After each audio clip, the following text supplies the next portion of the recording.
dos continentes, dos hemisferios, dos profesionales unidos por una misma pasión, la jardinería. Bienvenidas, bienvenidos a un nuevo episodio del podcast de jardinería y paisajismo, el espacio en donde encontrarás todos los conceptos, técnicas, estrategias y noticias del mundo de las plantas para que puedas tener tu jardín más lindo cada día. Hoy hemos preparado un nuevo programa dedicado a conocer, reconocer y tratar las plagas que llegan a nuestras plantas del jardín y del huerto. Pero no es precisamente un insecto lo que veremos hoy, sino un arácnido. Hola Fernando, bienvenido al tercer episodio en colaboración de esta tercera temporada del podcast. Hola a todos, ¿qué tal Claudio? ¿Cómo estás? Por aquí vamos todos muy contentos porque está teniendo lugar el despertar de los jardines, ya que en España nos vamos aproximando a la primavera a gran velocidad y estamos por ello pues ya un poquillo cansados del invierno y con ganas de que todo despierte, de que empiecen a haber flores, de que los céspedes empiecen a ponerse verdes. O sea que tenemos bastante trabajo. Tenemos las cuadrillas que ya han terminado de nuestra empresa de servicio de jardinería, ya han terminado todas las podas generales de todos los jardines, todos los riegos ya están revisados para la nueva temporada y ahora están liadillos con el tema de resemillar céspedes, hacer reparaciones en los céspedes, mejorar su drenaje. Estamos también empezando a plantar plantas. Tenemos ya algunos proyectos de jardines nuevos que estamos con los primeros pasos, con preparación de tierras y montaje de riegos. O sea que bueno, de aquella manera y teniendo en cuenta en los tiempos que estamos, pues muy contentos. Vosotros, Claudio, ¿en qué estáis liados ahora? Porque vosotros estáis en otra estación del año o aproximándoos a una nueva estación. Sí, ya estamos mirando en el horizonte un poco el otoño. Los árboles, algunos ya están pintando de amarillo, pero curiosamente los céspedes siguen creciendo y lo están haciendo a una velocidad no muy frecuente para esta época, porque nuestro clima nos está mostrando una cara que no era tan frecuente para ahora. Estamos teniendo muchas lluvias, así que está creciendo el césped como si fuese una primavera, más que en un otoño. Sabemos que hay un pico de crecimiento ahora, pero está superando lo que es nuestra experiencia, la cantidad de pasto que estamos recortando y los lotes que hay que mantener libres de malezas también, muy verdes. Pero ya algunas calles ya tienen también sus hojas, así que preparándonos para este momento de un poco más de calma y por suerte las temperaturas también lo están haciendo, están cediendo. Venimos de pasar unos lindos calores y hoy por ejemplo tenemos una máxima que nos va a estar por debajo de los 20 grados, así que el cuerpo también lo agradece. Así que empieza nuestro momento en donde empezamos a recuperar fuerza, empezamos a respirar un poquito más relajados. Todo lo contrario a ustedes. Ahora hay que estar pensando en los jardines, en cómo irlos acomodando, en empezar ya un poco más adelante con las podas que ustedes están terminando hoy. Pues aquí tenemos ese dilema de qué fue primero, el huevo o la gallina, ¿no? O sea, ¿quién va por delante? ¿Vamos por delante nosotros, los de España, que vamos a la primavera? ¿O vais por delante vosotros, que ya vais hacia el otoño? Bueno, sería una discusión larga seguro.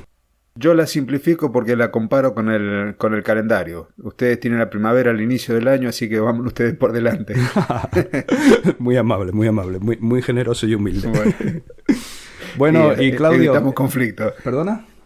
No, que así evitamos conflictos también. Bueno, y este proyecto nuevo que nació, Aprende Jardinería, ese nuevo podcast que has lanzado hace muy poquito. ¿Qué tal? ¿Cómo va? ¿Qué nos cuentas? Mira, estoy la verdad que muy entusiasmado. Me cuesta por ahí concentrar lo que quiero contar en 5 minutos. Así que a lo mejor posiblemente en la evolución natural de ese podcast hayan algunos cambios. Porque me quedo con ganas de hablar. Así que vamos a ver. Pero va muy bien. Ya hay gente que se ha sumado. Ya hay suscriptores a quienes agradezco. Porque por un lado me permiten a mí seguir haciendo algo que me gusta, que es comunicar. Y por el otro van a ir de a poquito generándose ingresos que van a ayudar a sostener todo lo que es el podcast, las plataformas, la página web y demás. Así que muy contento con ello y seguimos adelante. Vamos a ir clase a clase aprendiendo un poquito. Por ahora estamos viendo algunos conceptos que tendríamos que tener en cuenta sobre el jardín, qué estilo de jardín queremos para nuestro hogar, y de ahí en más veremos cómo concretarlo. Así que contento, Fernando, gracias por preguntar.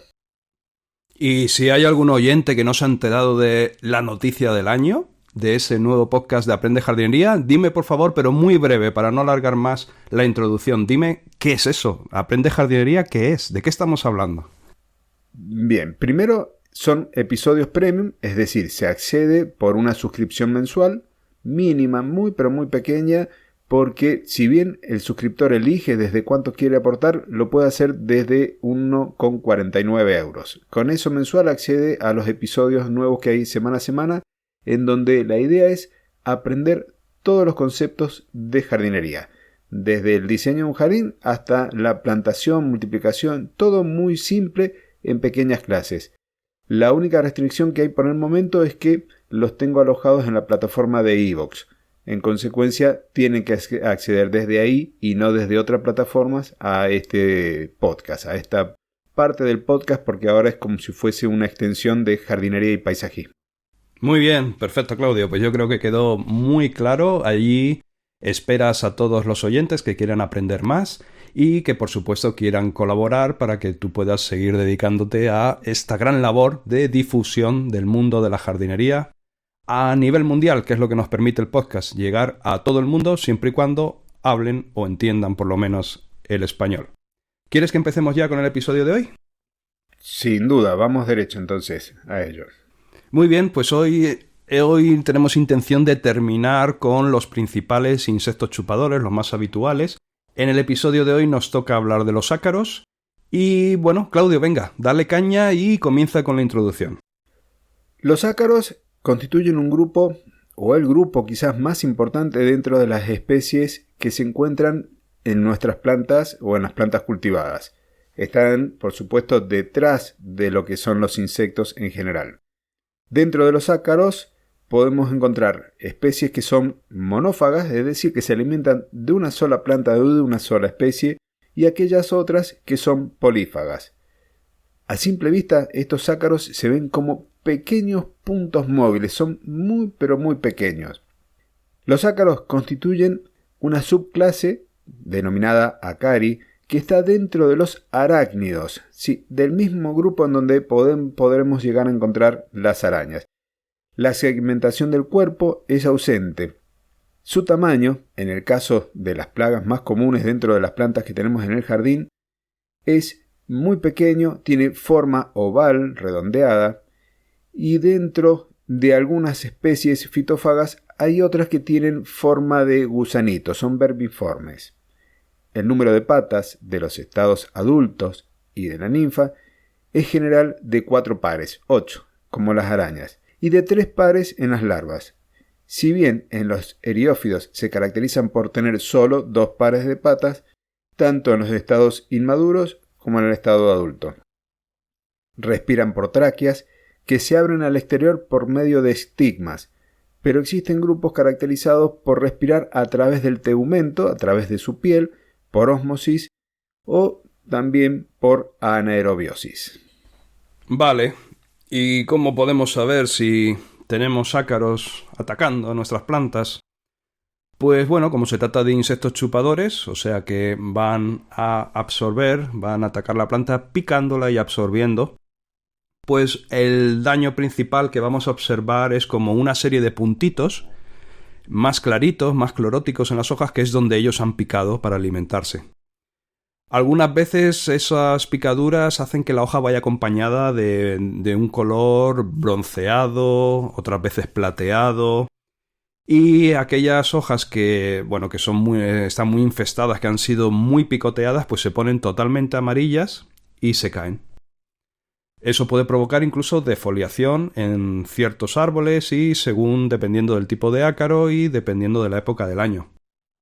El daño siempre suele ser mucho más severo cuando hace calor, porque las plantas están sufriendo más, cuando hay un ambiente con mucho más polvo y también como consecuencia del calor, pues si esas plantas están deshidratadas, están carentes de riego, de agua y por tanto están más debilitadas.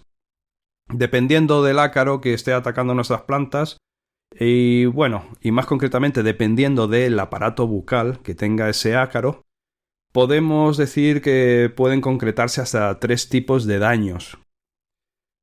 Un tipo sería la decoloración, como hemos hablado, debido a que las larvas se van alimentando, van picoteando, van absorbiendo y entonces van creando esa decoloración. Son provocados principalmente por el tipo de ácaros teraniquidos y pueden originar, como hemos comentado, defoliación. El segundo daño que podremos observar también serían malformaciones y crecimientos anormales causados por los eriófidos. ¿Qué significa esto? Que incluso con estos ataques de ácaros podemos ver las hojas como deformadas, raras, extrañas, que dices, ¿qué le está pasando a este árbol? ¿Por qué esta hoja se deforma de esta manera? E incluso hay ácaros que atacan a los frutos, por ejemplo en los cítricos, y también los frutos se vuelven como muy raros, demorfes, o incluso hay naranjas que se ponen como acostilladas, como si fuera un balón de rugby con las líneas marcadas. O sea que, en principio, tenemos esos dos síntomas más que nosotros podemos ver más evidentes para nuestra visión, y luego hay un tercero que es la transmisión de virus fitopatógenos. Muchas de esas picaduras provocadas por los ácaros llevan asociadas problemas de infecciones por virus. En cuanto al ciclo de vida de los ácaros, son variados. Entonces lo voy a hacer partiendo de una especie que es la más común, que es la arañuela roja, el Tetranychus urticae, y a partir de él después hay variantes en función de la especie. La arañuela roja tiene un ciclo de vida que es muy corto. Pasa por el estado de huevo, larva, ninfa 1 y ninfa 2 y luego el de adulto. La hembra adulta es fecundada y pasa el invierno enterrada en letargo o en dormancia. Esto se conoce como diapausa, dentro de la hojarasca que tenemos en el jardín, o encima de los árboles, o en las cortezas, en las grietas de las cortezas, entre medio de las malas hierbas, y después, en épocas favorables, va a comenzar con su actividad y en consecuencia sus daños. En primavera los adultos se van a trasladar a las plantas, sobre todo se van a encontrar en el envés de las hojas, en la parte de atrás, y comienzan a aparearse, comienzan a realizar las puestas, y la hembra puede llegar a poner entre 100 y 200 huevos, con una frecuencia entre 2 y 3 días. La vida máxima, la longevidad de estos ácaros puede estar en el orden de los 20 a 28 días, dependiendo de las condiciones del tiempo atmosférico. La longevidad, en cambio, de los machos es un poco más corta, estamos hablando de 14 días, de 2 semanas. De estos huevos que se depositaron, van a nacer larvas que tienen 3 pares de patas, las cuales van a ir evolucionando al estado de proninfa, después al de deutoninfa, teniendo en este caso ya así sus 4 pares de patas y a continuación, después de una muda de tegumento, pasan al estado adulto. Todo este ciclo es muy rápido y en condiciones ambientales y con alimentación favorable, las generaciones se están sucediendo todo el año. Si durante su desarrollo el intervalo de temperatura está entre los 23 y los 30 grados, puede completar su ciclo entre 8 días y 14. Y si la humedad relativa es o muy alta o muy baja, esto puede hacer que haya gran mortalidad de las larvas y retrasar su desarrollo. Hemos visto por ahí en otros episodios también que en función de las condiciones, si hay alimentos, si la temperatura y todo es lo ideal para las plagas, estas trabajan, se multiplican y todo mucho más rápido. Pero Fernando, entonces, ahora, ¿cómo se dispersan estas especies? A ver, ¿qué más tenemos como para seguir hablando de ellas? Sí, bueno, pues la verdad es que se dispersan fácilmente y sin freno. Una cosa que se ha visto claramente es que muchas veces en las plantas tenemos otro tipo de plagas, digamos por ejemplo cochinillas o pulgones, y realizamos tratamientos fitosanitarios para combatir esas plagas. Y estamos viendo, sobre todo cuando se utilizan piretroides, que esos tratamientos que van dirigidos a otra plaga acaban con los depredadores naturales de los ácaros. Y entonces el siguiente paso, el siguiente escalón que ocurre en nuestras plantas es que tenemos ataque de ácaros. ¿Y por qué ha ocurrido esto? Porque hemos eliminado todos los depredadores naturales y entonces los pocos ácaros que han conseguido llegar a nuestras plantas se convierten en plaga al no tener ningún controlador natural que limite su desarrollo en el jardín. Estos ácaros afectan pues a todo tipo de plantas, de árboles, fresnos, chopos, arces, eleagnus, catalpa, no sé, todos los que se te vengan a la cabeza pueden ser atacados por ácaros, los cítricos, arbustos como la delfa, la oleander. Se ven muy claros los síntomas, las hojas se deforman, se decoloran. También puede incluso atacar a lantanas, jazmines, madreselva, pittosporum, a rosas, a tecomarias. Bueno, la verdad es que son capaces de atacar a la gran parte de las plantas de nuestro jardín, que no quiere decir por ello que siempre vamos a tener todas las plantas atacadas. El diagnóstico para saber los síntomas principales, como ya hemos comentado, va a ser siempre la decoloración. En cuanto veamos que las hojas se decoloran con puntitos cloríticos, ya nos vamos a dar cuenta de que está siendo atacado primero por un insecto chupador, pero luego, al ser estos insectos tan chiquitines y prácticamente no ser visibles para nosotros, pues ya tenemos muchos números de que se esté tratando de ácaros. Esa decoloración aumenta en el caso de persistir el ataque y ya sabemos que puede llegar a secar la hoja y a provocar incluso su caída, o sea, una defoliación también indica en gran medida un posible ataque de ácaros. Y cuando miramos la hoja por el envés, recordemos, por el envés es por debajo de la hoja, ahí sí que vamos a encontrar más fácilmente las colonias de la araña roja, incluso con presencia de fibras entrelazadas que las protegen. La presencia de las colonias, en forma como de unas manchas rojas, son muy abundantes y es un factor de identificación muy claro. Claudio, ¿algunas especies así como más habituales que nos puedas comentar? Sí, lamentablemente hay muchas. La más habitual es el Tetranychus urticae, que es la arañuela roja. Esta es la más habitual en las zonas verdes, en nuestras plantas, porque tiene un comportamiento polífago. Así que tanto árboles o arbustos y algunas herbáceas son atacadas. Después, por ahí en los cítricos tenemos otra que es el Panonicus citri, que además de los cítricos generalmente ataca a muchos de los frutales y en este caso hace que tanto las hojas como los frutos como las ramas tiernas sufran esa decoloración que estabas comentando y en algunos casos hasta la defoliación de las mismas. Después tenemos otras especies como el Eutetranychus orientalis, que fue detectada por primera vez allí en España, en Málaga, en el año 2001, o sea que es una especie bastante reciente dentro de lo que es en los jardines, y a lo largo de estos años se ha ido extendiendo por distintas zonas en donde se encuentra una planta, la Melia cedarach, y después algunas otras más, como el Cercis siliquastrum, los Citros auratium y otros. Y en este caso se encuentran sobre el haz de las hojas, no sobre el envés. Otra especie es el ácaro blanco, el Latus especie, que puede afectar a plantas ornamentales. Las hojas aparecen con el nervio principal curvado, como estabas comentando del fútbol de rugby, y aparece también decoloración en los brotes, en las hojas jóvenes y en los tallos, e incluso puede llegar a hacer que se sequen. Y la última que voy a comentar es el Beviripalpus especie, que son las arañuelas o los ácaros de la roña. Inicialmente los síntomas son parecidos a los anteriores, pero debido a la saliva que provoca esta desecación, también se produce una descamación y un agrietamiento de la epidermis de los frutos y de las ramas tiernas. Pero toda especie hay que controlarla. ¿Cómo lo hacemos? Bueno, pues sí, vamos a entrar en el terreno de cómo controlar estas plagas de ácaros. Al ser insectos chupadores, pues va a ser un poquito repetitivo, ya que más o menos todos los insectos chupadores pues se tratan igual, ¿no? Ya que hay muchas características que los unen y los enlazan entre sí. Pero bueno, en condiciones las poblaciones de insectos auxiliares y cualquier lluvia esporádica primaveral consigue aplacar el ataque.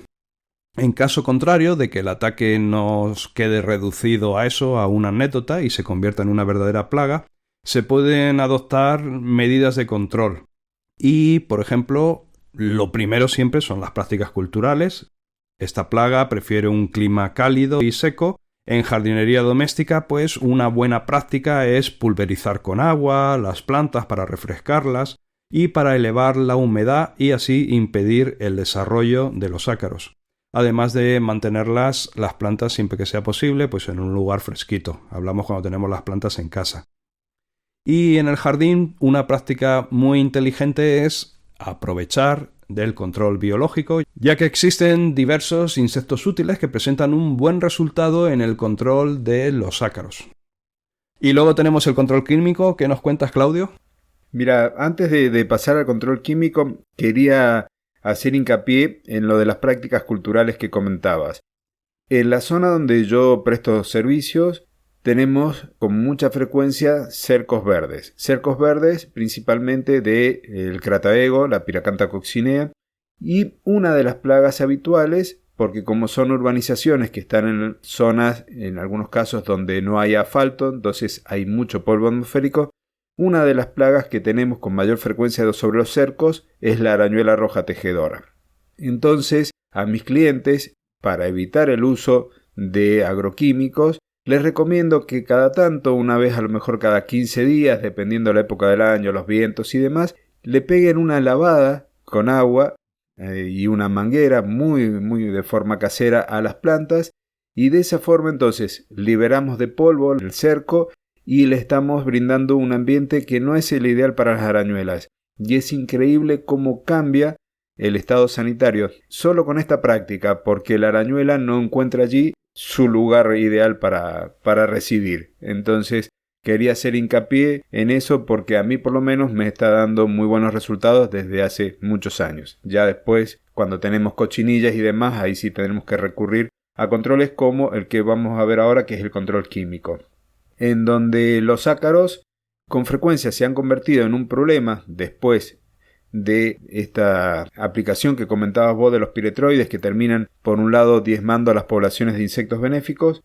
Entonces lo que tenemos que hacer es utilizar algún tipo de práctica que sirva y que sea también buena con el medio ambiente. Para ello recurrimos a lo que ya hemos hablado en otras ocasiones, al método de la endoterapia, que es decir, inyectar bajo presión este producto fitosanitario en la planta para que se mueva, se traslade dentro del sistema vascular, y de esa forma solamente aquellos insectos que están absorbiendo los líquidos de nuestra planta se vean afectados y su población se vaya disminuyendo.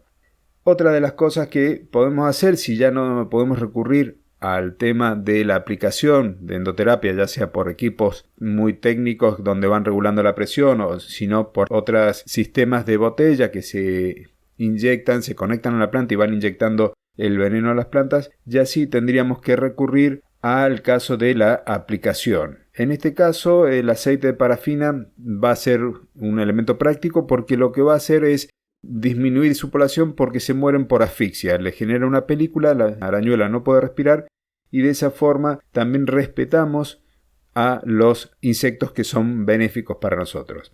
También podemos utilizar las sales de jabón, donde vamos a estar mejorando inclusive la eficacia de estos productos. Así que, Fernando, creo que hemos llegado al final de otro episodio. Se me ha hecho, pero muy cortito. Una plaga más que hemos estado compartiendo, que hemos estado aprendiendo. No sé si querés agregar algo. Bueno, solo nos faltó comentar que, también están los acaricidas, archiconocidos por todos, los insecticidas acaricidas, por ejemplo la abamectina, que también se suele utilizar para el tratamiento de las plagas de ácaros. Pero, como todos sabemos, tenemos que ir siempre hacia un mundo mucho más sostenible y tenemos que intentar reducir al mínimo posible, que lo deseable sería eliminar por completo, la utilización de productos químicos. Lo que ocurre es que en el caso de los ácaros, las soluciones naturales todavía no terminan de ser demasiado eficaces. O sea que ahí estamos, pero se va mejorando poquito a poco y el mundo está sin duda dirigiéndose hacia una situación mucho más sostenible. O sea que seguramente que irán saliendo nuevos productos naturales, de extractos naturales, que nos facilitarán la tarea de controlar las plagas de los ácaros. Pues bueno, Claudio, sí. Ahora el dilema está, como ya comentamos en el episodio anterior, si seguimos hablando de plagas. Ya hemos terminado con los insectos chupadores, al menos los más principales, los más conocidos. o si hacemos un pequeño lapsus y tratamos algunos otros temas para descansar un poco, para hablar de temas diferentes, y luego retomamos las plagas un poquito más adelante. Ya tenemos bastantes comentarios, muchas gracias por dejarnos vuestra opinión y vuestros comentarios. Y los comentarios llevan como incluida una especie de votación. Hay personas que quieren que sigamos con plagas, hay otras personas que sugieren otros temas. O sea que si tú, querido oyente, quieres participar, dejar tu comentario, tu opinión, pues lo tendremos muy en cuenta, ya que empezaremos en breve a preparar el siguiente episodio en colaboración. Por mi parte ya está, Claudio. Un saludo para todos, un abrazo muy grande, cuidaros mucho, que todo vaya muy bien y, sobre todo, y lo más importante, ya que tenemos jardín, o ya que tenemos plantas, o ya que tenemos terraza, pues disfrutemos al máximo de nuestro jardín, nuestras plantas y nuestras terrazas. Un saludo y hasta el próximo episodio.